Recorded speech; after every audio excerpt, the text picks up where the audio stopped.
শুভ সকাল বন্ধুরা, তোমরা সবাই কেমন আছো? আশা করছি খুব খুব ভালোই আছো। কারণ একটু ঠান্ডা ঠান্ডা ওয়েদার পড়েছে, বৃষ্টি যেই হারে হলো দুদিন না, তাই ভালোই আছো। আমরা তো বেশ ভালোই আছি। তাই এই ঠান্ডা ঠান্ডা ওয়েদারে না ভাবলাম আজকে একটু জমিয়ে মাটন কষা করা যাক। আর কি কষা করবো না, ঠিক একটু ঝোলই করব।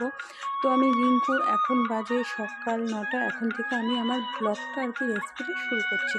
তো দেখতেই পাচ্ছে মাংসটা প্রথমে আমি ভালো করে ধুয়ে পরিষ্কার করে এনেছি। তারপরে এখানে অল্প করে লঙ্কা, কারণ ঝালটা একটু কমই দেবো, কারণ যেহেতু বাচ্চা নাই খেতে পারবে না আর কি আমার ছেলে। আর এখানে রসুন, অল্প আদা রেডি করে নিয়েছি। আর যেহেতু কারেন্ট নেই আমাদের এখানে, দুদিন ধরে কারেন্ট নেই, তাই আজকে আমাকে শিলনোড়াটাই ব্যবহার করতে হবে। আর একদিকে ভালো না, শিলনোড়াতে না আর কি হাতে বাটা মশলার তরকারির যে স্বাদ হয়, মিক্সচারে কিন্তু সেই স্বাদটা আসে না সবসময়ই। তো আমি এখানে আর এই একটা টানুনি নিয়ে নিয়েছি, লঙ্কার বাটি হয় না, ওটা কেটে নিয়েছি। না, আমার প্রচণ্ড পরিমাণে হাত চলে, আমি পরে হাত দিয়ে আর কিছু করতেই পারি না, তাই লঙ্কার জন্য আমি এটাই ব্যবহার করি। তো আমার এখানে দেখো মশলা ভালো করে এনেছি। আর রসুনটা আর পেঁয়াজটা হালকা একটু বেটেছি, বেশি বাটিনি। তারপরে এখানে আমি মাংসটা ম্যারিনেট করে রেখে দেবো আধা ঘন্টার জন্য। তারপরে এখানে আমি মশলা, টক দই, ওই পেঁয়াজ অল্প করে আর অল্প রেখেছি, সেটা তেলে দেবো। লবণ, হলুদ পরিমাণ মতো, হলুদটা এখন অল্পই দেবো, পরে আবার কষানোর সময় দেওয়া যাবে। দিয়ে আমি আধা ঘন্টা ঢেকে রেখে দেবো। আর টক দইটা না বাড়িতে বসানো, আমি ঘরে দুদিন ধরে ছেলেরা দুধ খায়নি, তাই সেই দুধটা দিয়েই আর কি টক দইটা বসিয়েছিলাম। কারেন্ট নেই আর অল্প একটু ছিল ভাগ্যেস, তার জন্য এই মাংসের মধ্যে আমি ব্যবহার করে ফেললাম। জানি না আজকে কারেন্ট আসবে কি আসবে না। তো যাই হোক, আধা ঘন্টা পর্যন্ত থাক, আমি ঢেকে দিলাম। দেখো এবার আধা ঘন্টা পর চলে এসেছি খেয়ে দিয়ে, এখন 9:30 মতো কিন্তু বেজে গেছে প্রায়। তো সুন্দর দেখো একটা কালারও অন্যরকম লাগছে। এবার আমি বসিয়ে দিয়েছি কড়াইতে তেল। কড়াইটা গরমও হয়ে গেছে। আর প্রথমে যেহেতু ম্যারিনেট করার সময় অল্প তেল দিয়েছি, এখন তাই অল্প তেল দিলাম। আর আমি অল্প তেলেই কিন্তু মাটনটা রান্না করব।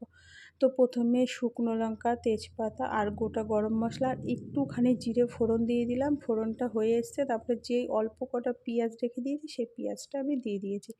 পেঁয়াজটা যখন লাল লাল হয়ে এসেছে, দেখো অনেকটাই কিন্তু ভাজা ভাজা হয়ে গেছে। যে অর্ধেক মশলা ছিল, এবার সেই মশলাটা আমি দিয়ে দিলাম। এই মশলাটা এবার ভালো করে একটু কষিয়ে নেব। কষানোর পর তারপরে আমি লবণ, হলুদ, চিনি, প্রথমে তো আমি লবণ দিয়েছি, তাই এখন অল্প করে দিলাম। কারণ লবণ বেশি হলে খাওয়া যায় না, কিন্তু কম হলে তাও খাওয়া যাবে না। আর হলুদও প্রথমে দিয়েছি, তাই এখনও অল্প করে দিলাম, নাহলে আবার হলুদের গন্ধ বেরোবে। আর এখানে অল্প করে ধনের গুঁড়ি দিয়েছি। আর আমি জিরের গুঁড়ি ব্যবহার করছি না, জিরেটা যেহেতু বেটে এনেছি। আর এখানে কালারের জন্য একটুখানি কাশ্মীরি লঙ্কা গুঁড়িও দিলাম, না দিলেও হতো। তারপরে আমি দেখো আলুটা তুলে রেখেছি, কারণ আলুটা না প্রথমে দিলে আলু একদম গলে ভেঙে চুরে যাবে। তাই আলুটা, মাংসটা অর্ধেক কষানো হলে তারপর আমি আলুটা দেবো, যেহেতু মটন হতে কিন্তু প্রচুর টাইম লাগে।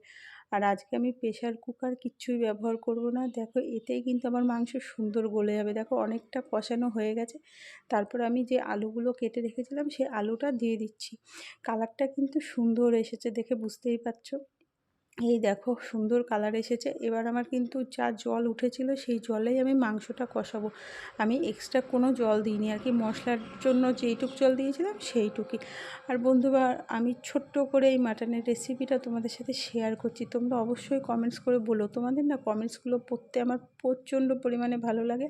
আর নতুন বন্ধু হলে আমার পরিবারে অনেক অনেক স্বাগত। আর পুরনো বন্ধু যারা আমাকে সাপোর্ট করছো, তাদেরকে অসংখ্য ধন্যবাদ আমাকে সাপোর্ট করার জন্য। আর আমরা যেরকমই রান্না করি না কেন, ঘরের কিন্তু কেউ কোনো প্রশংসা করে না। মাঝে সাঝে হয়তো বড়মশাই একটুখানি করে না, কিন্তু তোমরা এই যে তোমরা রেসিপি দিচ্ছ, আমি দিচ্ছি, তোমরাও কমেন্টস করছো, আমরাও এত ভালো লাগে না, এর জন্য রান্নার দিকে না আগ্রহটা আরও একটু বেড়ে গেছে। না, আজকে একটা সুন্দর রেসিপি করে ইউটিউবে আর কি তোমাদের কাছে শেয়ার করি, বেশ ভালোই লাগে। দেখো আমার মাংস পুরো রেডি, লাল লাল ঝোল, একদম পাতলা করে করেছি। যদি ভালো লাগে চ্যানেলটা সাবস্ক্রাইব করো, পাশে থেকে আর অবশ্যই লাইক দিয়ে দেখো। আর যে সাবস্ক্রাইব করো সে কখনো চলে যেও না। টাটা।